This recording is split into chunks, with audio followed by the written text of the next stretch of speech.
Hey, St. Patrick's family, church, friends, great to be with you right now. This first full week of Lent, I hope it finds you well and that you're really enjoying this new season of the Christian and calendar year. I want to share a couple words with you that's kind of leading up to this Sunday. I was preparing for my sermon today and was reading in the 12th chapter of Genesis about Abraham and God's covenant with him. And as sometimes happens when I read about great men or women of the faith in the Bible, I had this question bubble up in my subconscious or my head. Maybe you're like me. It goes something like this. Why them? What was so special about Abraham? And it's the same kind of question I had for anybody. What is so special about Moses or David or Rahab or Mary or any of these people that you can think of? Well, the truth is that's the wrong question. Because what's behind that question is this assumption that there's something special, something worthy that would call the attention of God from his heavenly seat to come down. And maybe that makes you think, or maybe you have that same kind of question like, why me, God, or why him? And you think that that's going to help you in some sort of way to understand his process or why you deserve it. And like I said, I think that's the wrong question. Herman Bavinck, this famous Dutch theologian, said, he gave this whole thing in his book, The Wonderful Works of God, about what covenant does, why God operates this way.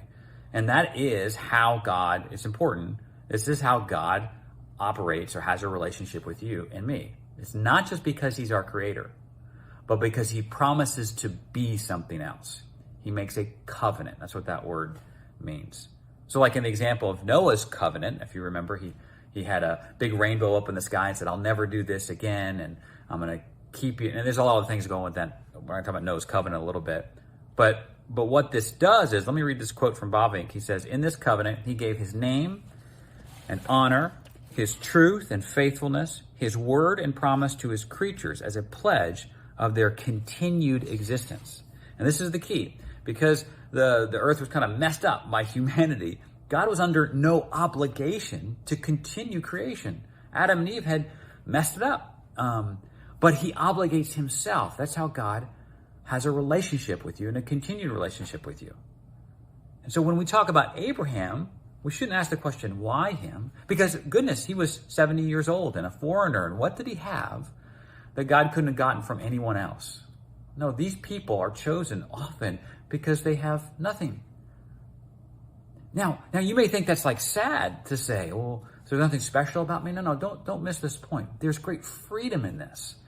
When we understand that our salvation, our relationship with God is based entirely because of what he's done for us, that he has obligated himself, he's chosen you and me, just because he wanted to obligate himself out of love for you and me, it frees us.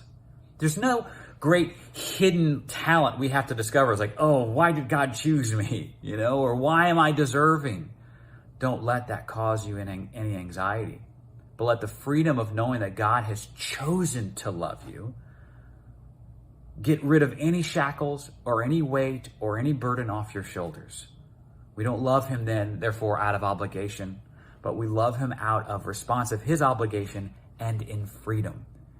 And that's why the Christian life is such great news, is it not? So even during the season of Lent, when we're trying to really take on difficult things and make sacrifices, it is out of love and joy. It is a rejoicing that we do in our worship of him. That's my hope anyway. I hope I can fix that in my head, and I hope I fix it in your head. We'll talk more on Sunday about it. Just a reminder, we have service this Sunday at 10 a.m. And then on the 12th, we'll have our church-wide lunch, so don't forget to miss that. Read Genesis chapter 12, 1 through 9 ahead of time and get ready. It's going to be a good weekend. God bless you guys.